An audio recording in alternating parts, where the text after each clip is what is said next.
So what do you think of this one? A Colorado girl got booted from school for going bald for her friend. Cameron Renfro shaved her head in solidarity with her friend Delaney Campbell, who's going through chemotherapy. Something the girl's mother called very brave. Friends support each other, no matter what, and this is a very brave little girl, and we should all support her in that fact that she made that decision.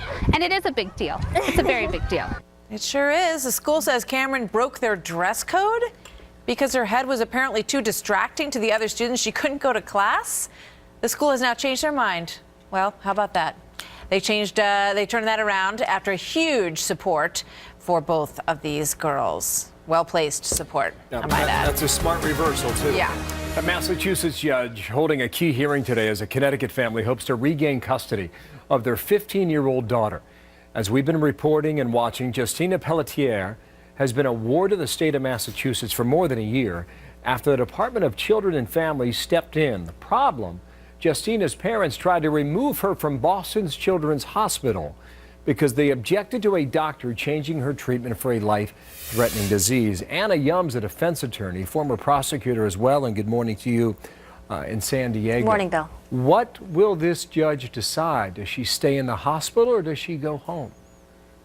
That's absolutely correct, Bill. That's the crucial issue. Will Justina be able to come home?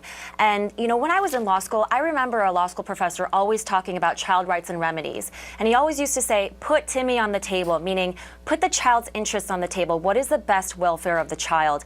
And I think that's going to be a strong consideration, maybe the primary consideration for the court to consider in deciding this much anticipated ruling. So, is Justina in a better position to be in the state custody or with her family? Yeah, and the hospital or doctors have questioned her mental state at the moment.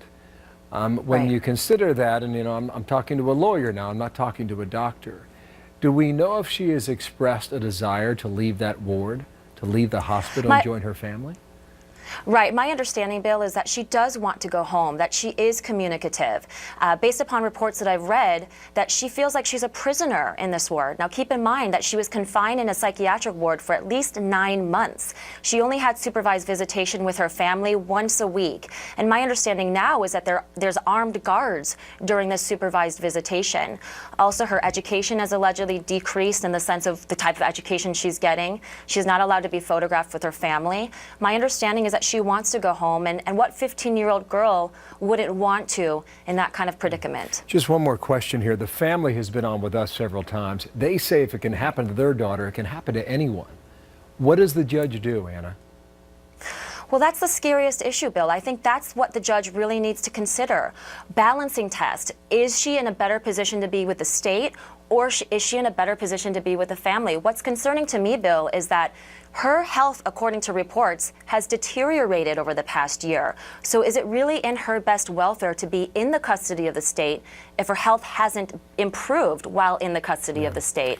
My opinion is that if she wants to go home, and if the family is willing to comply with directives from the court, let her go home. I think that's going to be the crucial issue, and that's what we're all waiting to see what he does. Anna, thank you for your time. I'm out of time. Does that decision happen today or not? Yes or no?